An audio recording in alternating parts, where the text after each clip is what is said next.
Hi again, everybody. Welcome into another edition of the Epstein Hitting Podcast. Good to have you aboard. Thanks for joining us today. A brand new episode 141. We're talking today requirements of a successful hitting coach, part 2, and episode 139. We did part 1. So go back in the archives if you haven't done so already.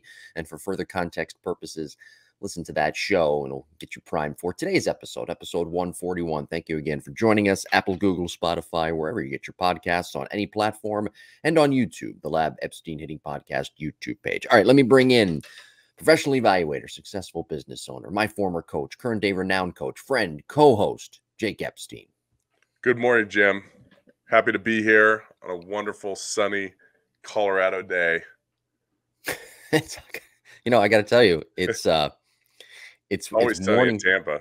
It's morning for you, but it's kind of almost afternoon for me. Yes, we always forget, you and I always forget the time change. Sometimes we'll for people who don't know, we'll text back and forth just to confirm times of when we're going to record this show. And no, we don't do it live for those who are technologically inept and don't really know that. And Jake will say, well, let's go 9 a.m. And I'll think it's 9 a.m. my time. And I forget that it's mountain time for him. That's all right. We usually figure it out. Today, talking about requirements of a successful hitting coach, part 2. We're going to talk more in depth today about the technology, the equipment, the coaching style, being able to evolve with your players and getting more in depth, more into the weeds about the requirements of a successful hitting coach. All three of those things, technology, equipment, coaching style, they are all very, very important when it comes to being a successful hitting coach in the year 2023 and beyond. It is. And again, deciphering which kind of technology we're using is crucial. How we use that technology and with what players do we use that technology all plays a part in being a good hitting coach and kind of having that information in your arsenal. Yeah. So we'll get to all of that today. We do have a listener question, and we're going to get to that listener question right now and then get right into the topic because there's a lot of information to get to today and a lot of teaching points as well. But this question comes to us from Armando, sent to us via jimbopodcast21@gmail.com. And Armando writes, hey, Jim, I have a couple of questions for Jake. 1, do you think rhythm with the feet at the plate before a stride is good, and why? In Jake's clinics, we've talked about rhythm with hands and bat, but I can't remember about the feet. Number 2, this is a 2-part question here. Number 2, as an instructor, what do you think, and Jake, you, instructor, not Jim, what do you think about us going to students' games? I go sometimes to show that I care, but sometimes I feel like I give them more stress, which leads to lesser results. Thank you, fellas. Appreciate all you do. And that is from Armando. He says from the land of beer and cheese. I'm assuming Milwaukee or Green Bay, probably Milwaukee. Armando, thank you. My condolences on Aaron Rodgers, although Jordan Love, I think, is a very good quarterback. Good arm strength there on Jordan Love. Armando, great question. Thank you very much. Sent to us via jimbopodcast21@gmail.com. Could I just add something to this, by the way? Really Sure, quick? Jim. Yeah, it's not like it's his own personal property and thoughts that he just wrote you. Go ahead and change it. So, yeah. So the second part of the question about showing up to games, leading to stress and whatnot. Second part of that question. It's easy for instructors now to see players play, a lot more easier than it was, say, when I was playing, which wasn't all that too long ago, because you can watch on these apps and all of these new type websites. So, I don't know. I mean, if you're not in person watching, then you could still be watching digitally. Anyway, go ahead. So let's start with going to players' games. Okay. It's a great idea. Well, I did it last week with some of the high school players. I worked all winter, all fall, winter, spring during the season here. Now they're in the playoffs. So, I want to see them play, but putting that external pressure also is not cool either. They're trying to do well for you. Yeah. And there's no need for that as a coach. I don't care if you don't try to please me. I want you to please yourself. Go out there and perform for yourself so you feel good about yourself if you enjoy this game. But it's a lot of times I'll kind of hide. I'll be there. I'll roll up late and I'll try to hide. I try not to be there for pregame unless I'm looking at other things. If I want to see how they move, sometimes if it's a player that I'm just starting to work with, I want to see what kind of athlete they are. I want to see how they throw the ball from the outfield. I want to see how they run. Or if they're infielders, I just want to see how they move, because a lot of times how they move in the field dictates how they move in the batter's box. Maybe we shouldn't have this kind of leg kick. If a kid really likes a leg kick, but I watch him run around the outfield and I'm like, he doesn't have good feet. He doesn't have good balance. He does, he's not smooth like that. We probably shouldn't have that.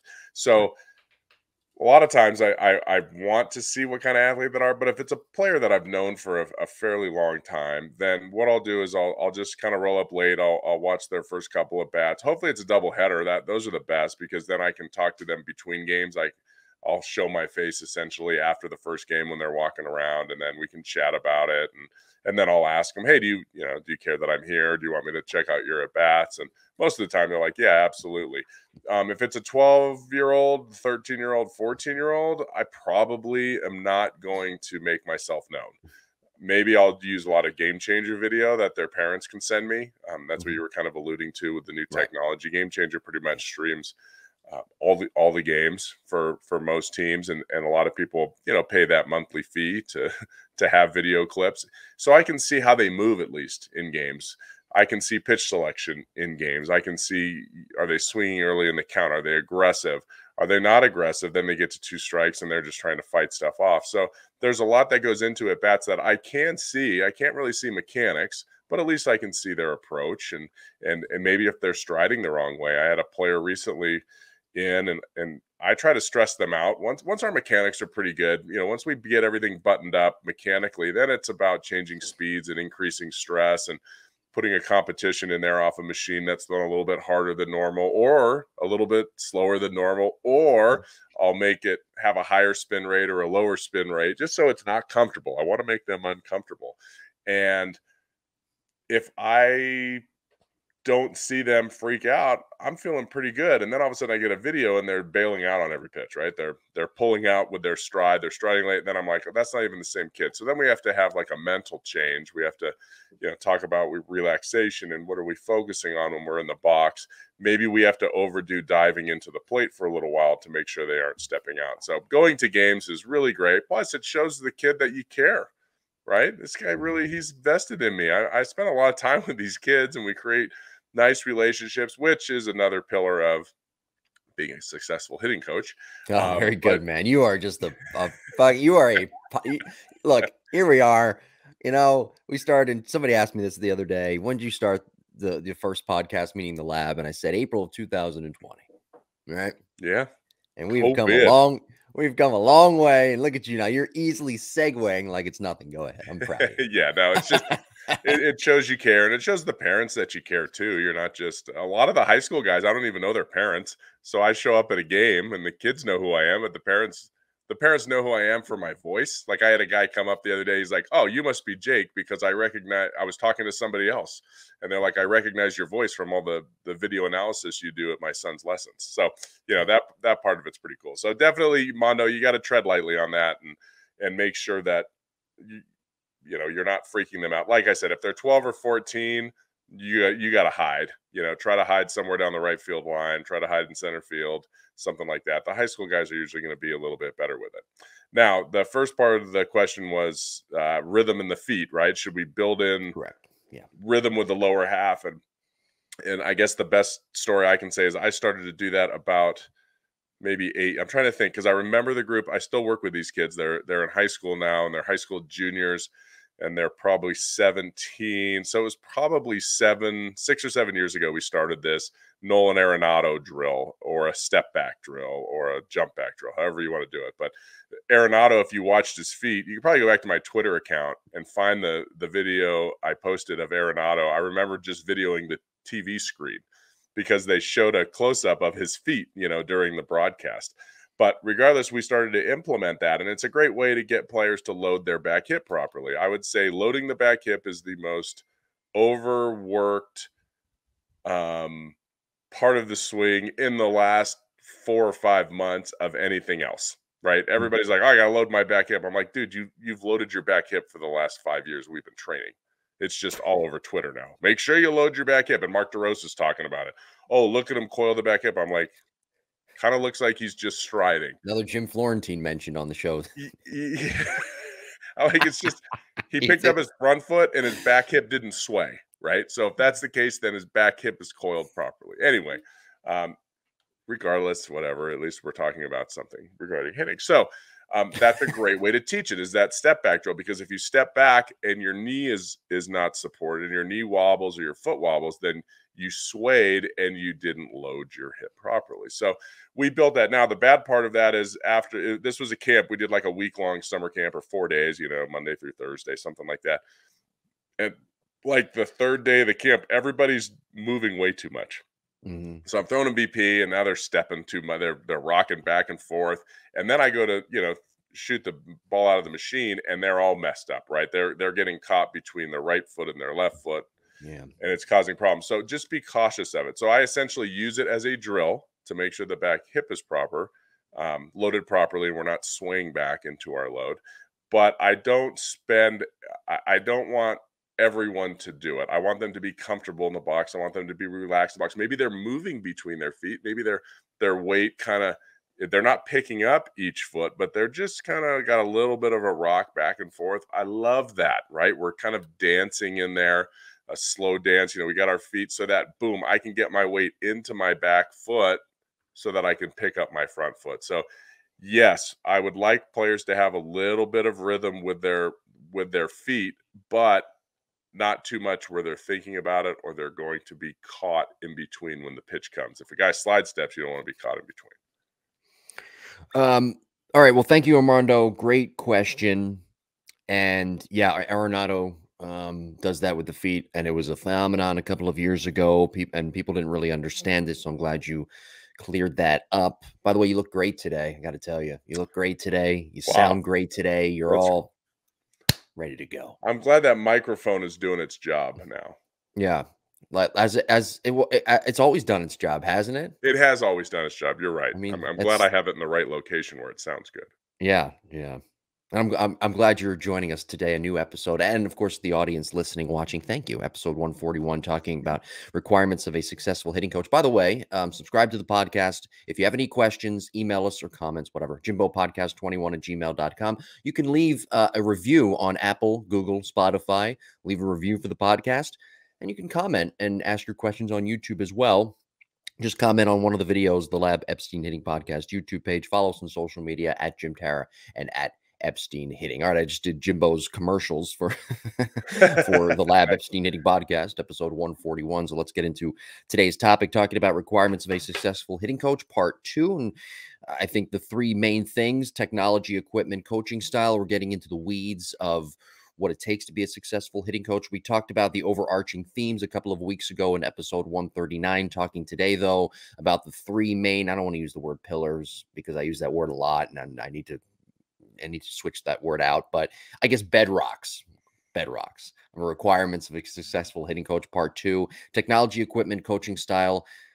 To me, the hardest thing for a coach that I've learned, being around coaches, friends with coaches, some of the most successful coaches, the one I'm talking to right now, of course, throughout my time, whatever you want to call it, is that there's so many things thrown at coaches: technology, new equipment, all of these new things. I mean, sometimes technology and equipment, they mold into one, right? Blast motion, diamond kinetics, all of these things that coaches are almost required to learn to be able to evolve into what kind of coaches they want to be.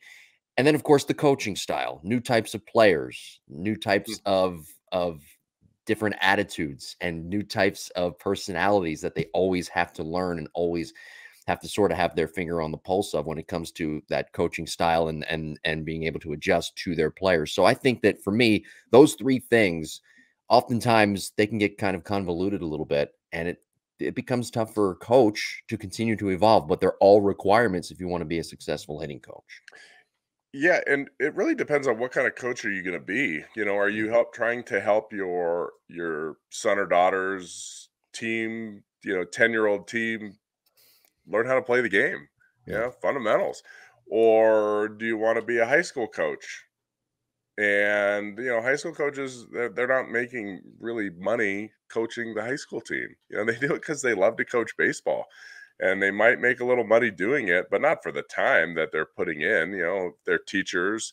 They have other jobs, right? They're not full-time high school coaches, at least in 98% of the country. There are a few out there.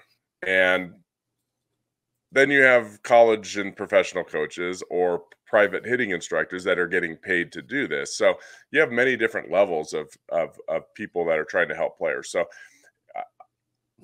the key with technology is it has to match the player you're working with. So what's cool about what I do is I work with not very many, but I'll work with an 8-year-old maybe, once a year, or through the online academy. Like a lot of the online players are players that are really young, just getting started, and I can give them one or two things that are going to make the learning process easier for when they're older.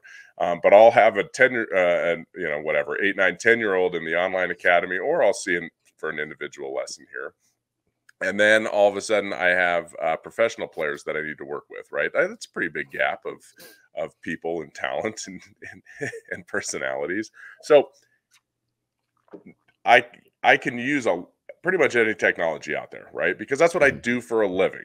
Okay, that's what I do for a living. I dedicate a lot of time to it. I dedicate hours every single day on trying to find a better way to do something with the swing or to train a player. Okay, so I've used K-Vest, I've used Blast, I've used HitTrex, I've used Rapsodo, I've used any kind of scouting, player development stuff that has metrics, but it doesn't work for every player. You have to figure out what player you're working with and what's the most important thing. So per se, we will have a 10-year-old player as our example. 10-year-old player walks in and they don't really have a stride. They just kind of like do a no stride or an early stride, and then they spin their body really fast and they drop their hands or back elbow too soon. Okay, so we got kind of like your prototypical player. Like I'm not going to put a K-Vest on a 10-year-old or a 12-year-old because they're not mature yet. Okay, we have to have a muscle structure. We have to be pretty much fully matured for K-Vest to make sense. I have a lot of players that I've taught recently that are taught to, kind of use their body a little bit too much, right? They got tight arms, they got tight shoulders, and so they're 190 pounds, but they don't create the exit velocity that they should for that size. Are they bad athletes, right? That's number one for me. Maybe they just don't have any athleticism. That's totally feasible, right? You can blame your parents for that. As my dad said, Jake, you'd be a big leaguer if you had my genes instead of your mother's. Okay. So I hear it every day. Like it's very, and it's true. My dad was a freak, right? He was big. He was fast. Man, that's harsh though, man. That's harsh. harsh. He's 70 something years old. I still get it. Right. So anyway, you have to figure out who the player is, but I have players that are pretty good athletes. They're not maxing. So I'll put the K-Vest on them and it's like, boom. Okay. Your energy is transferring from your hips to your shoulders really well, but your speed gain from your shoulders to your hands is really bad, right? Boom. Now I create a plan for that player. If I try to do the same thing with a 10-year-old, it doesn't work because that technology really is built for a mature sized person. But maybe the Blast is really good, right? So now we go to a Blast sensor with a 10 or 12-year-old and it tells us, exactly kind of what is our swing plane doing? What's our attack angle? What is our barrel doing? Okay, so now it's like, oh, all right, this player has a big barrel drop. But then within Blast, you have all these scores. I don't care about scores. I got to try to improve scores. I want to know exactly what the barrel's doing. Is it swinging up or down too much? I want to know, is it dropping too much or not enough? I want to know what the time of contact is just to see, if we're making progress on being efficient. So then we have another layer on top of that is where was the pitch? Okay, you can't just put a Blast on a player, have him hit the ball in BP and say, oh, his vertical bat angle was good. Well, maybe it was good because they were like super early. Okay. And because they're super early, it fixed their barrel drop, right? They started to roll their wrists, or vice versa. Maybe they were, really late. So their time to contact was good. Oh, well, my time to contact is the greatest. Well, yeah, you fouled it off, right? But that's not the right contact point. So you have to know how to use all that technology the right way. Okay. And that's why, Mondo, kind of wrote in, he's been to multiple certifications that I have, right? He's been to them, Denver, Texas. I know maybe he was one in California too. Excuse me. So we've gone over all of those things. We've answered all those questions. He's probably asked questions like that. Well, should I use this for this player? So there's just a lot of variables with the technology. And yes, you want to be versed in everything. The more information you know, the better you're going to be. But most importantly, you have to know what technology to use and how to apply it to your target player, young, old, professional, your own kid, right? You got to be a little careful if it's your own kid. You don't want to burn them out or have them hate you. So a lot of times when I'm working with my own kid, I don't put the hit tracks on. I just say, hey, let's just hit. We won't use video. Let's hit. And sometimes that works better too. So know your audience. Know your audience. That's very good. I Yeah. like that. Stretches across, I think, a lot of avenues, like professionally, Yeah. in many different industries. You mentioned something in there though, technology and learning this new technology. Always learning. It's one thing with Yeah. we talked about that in episode 139, part 1 of requirements of a successful hitting coach. Always learning. And again, all of this new technology, and I sometimes experience it too. You get all of this new technology. Like I recently just got a new phone, right? Finally.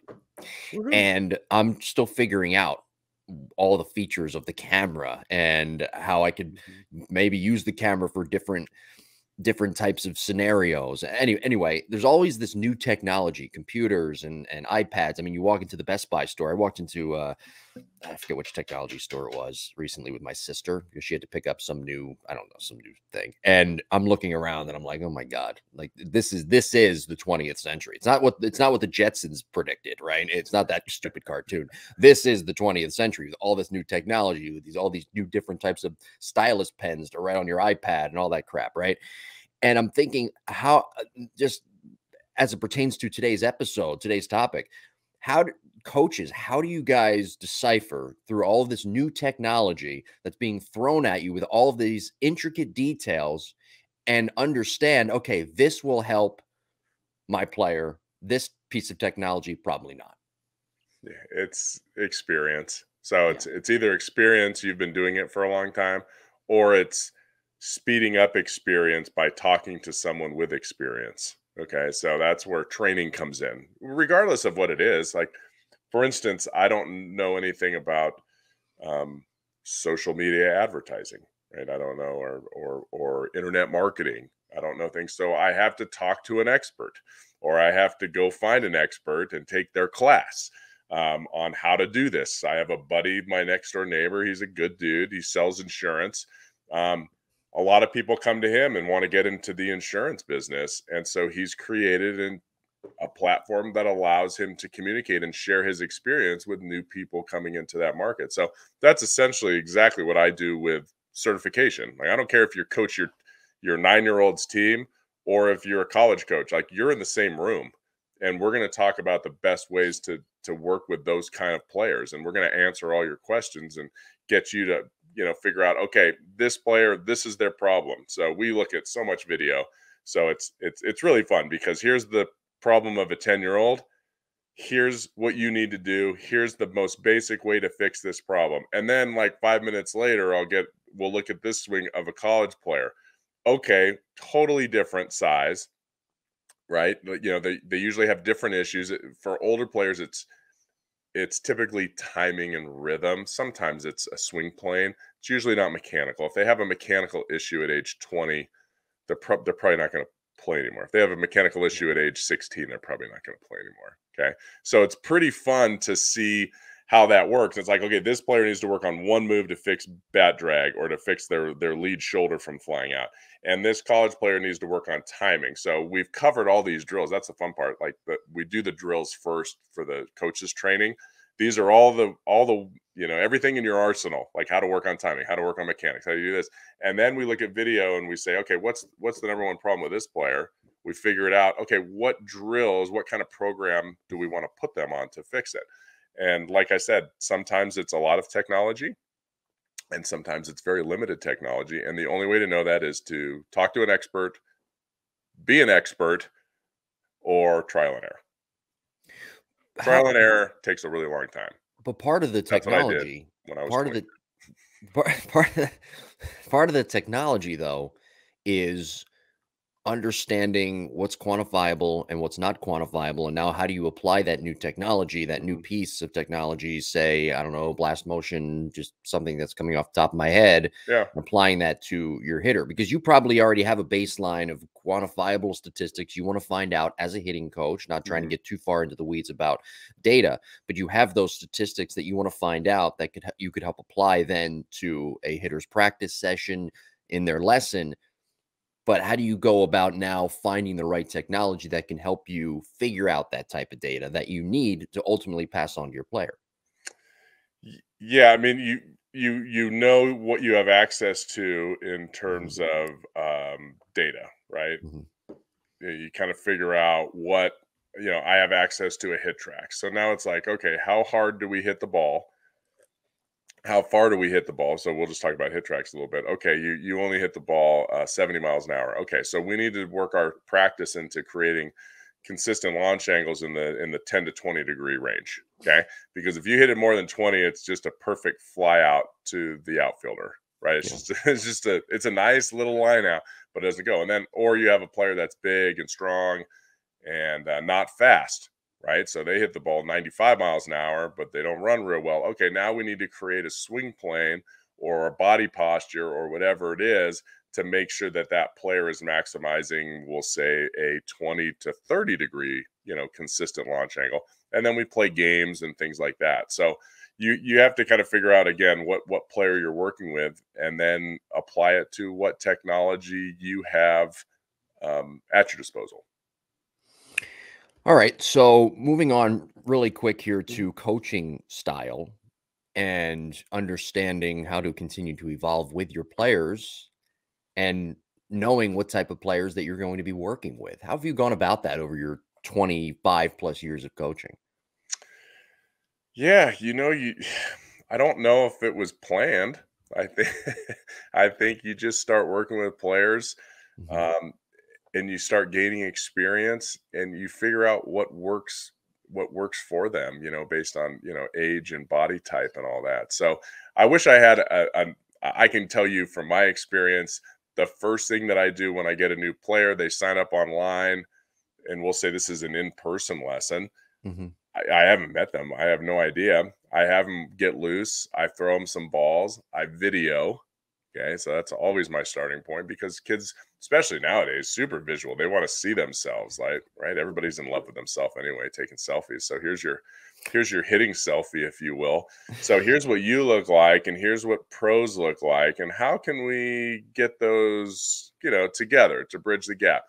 The next step I'll do is from the video, I will see what their issue is, right? So even though I'm showing them video and showing them, I know deep down what the problem is, usually within 3 swings. And then I talk to them, ask them, "Hey, what are your outs, right? Are your outs ground balls to the pull side? Are they fly balls to the opposite field? Do we strike out a lot? Are we tended right?" So I get, you know, information on, what they're telling me, what they think is their problem. Then it's usually different than what their parents tell me they see when they're watching games.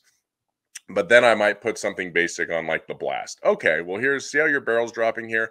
Now they're seeing video and a number, Yeah. right? Okay, at this part of my swing, my bat vertical angle is negative 39 degrees. Okay. Mhm. But at this part of the swing, it's negative 25 degrees. Well, what happens to get it from negative, whatever I said, 39 to negative 25? Like, what is that barrel doing? Oh, it's changing. Okay, what is your right hand or what is your top hand doing? Oh, now I can see that and I can see the numbers. Jake knows what he's talking about. And then I'm like, okay, let's get after it. So I don't want to spend all day. So this is very important for young coaches out there. Don't spend all day looking at data. Like I will spend 5 minutes of a 45-minute lesson or even an hour lesson. I'll spend 5 minutes of that time showing them what they need to do. But here's what people do. They sit there and yap and talk about numbers and data and make themselves feel smarter. And the kid doesn't get any better during that session. So Right. now it's like, okay, here's the problem. I'm going to give you a drill solution to do it. I put them in different positions. I give them typically 2 drills to work on. They have to work on those drills at home before I see them again. So they're like, "Oh, should we schedule a lesson next week?" And I say, "I don't know. Are you going to take 500 of these swings next? I mean, we can schedule a lesson. You can keep coming, but I'm going to lose my marbles if you're not getting better." So here's the deal: if you want to continue with training, you need to do this, this, and this, and I need to see a little progress with that. Okay, and if Yeah. you can get 500 swings in the next 10 days doing this drill and you've mastered this drill, then we're going to move forward along the training process. And then the next time they come in, I say, "Wow, this looks great. Look how much better it is using video." And then, okay, now I'm going to make life more difficult. We're going to add rhythm to this, or we're going to add a step to this, or we're going to add whatever it is. And then I'll bring in technology again to show them, what it is, look at the progress, and then boom, get the ball running again. So again, it's really, we can talk all day about technology, but you have something basic that everyone can kind of see. That's video. Mm-hmm. Again, you got to know what you're looking for.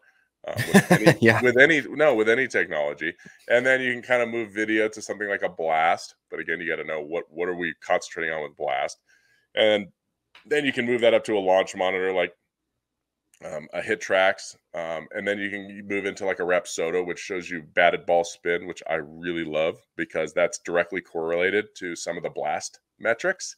Yep. Okay, so I love to pair the blast with the Rapsodo, and I know one guy right now just perked up listening to this. His initials are DL. You know who you are because you're very excited to learn about the Rapsodo. See somebody in your he's okay. He's a friend of mine and has sons that play. And anyway, okay, DL Hughley. DL's like, okay, Rapsodo, blast, okay, ball flight, here we go. But then you can go that, and then the last step would be something like kinematic sequencing, right? You can go with a K-Vest sensor or a 4D motion or like crazy stuff that's out there. And then you can figure out, okay, is that even worthwhile or not? Most good athletes at the college level move pretty well. But when I do the K-Vest on some softball players last year, it's like, oh, there's a little bit of a disconnect here. Like I think you could really focus on this upper body move to get a better speed gain, and it makes sense. But I would say most professional players, you put a K-Vest on, it's pretty good. Their sequencing might be different on different pitches. A lot of times the upper body will accelerate sooner on a pitch that's in, or if we're staying inside the ball. But for the most part, everything's working correctly, or they wouldn't be playing anymore. That's exactly right. Yeah. Did we hit everything today? Requirements of a successful hitting coach, intricate details, part I think 2? for step 2 we did. Yeah. Now, Is there step 3? I didn't know. I don't know, but step 1, we hit a lot in step 1, right? Communications. For technology, I think we did pretty good today.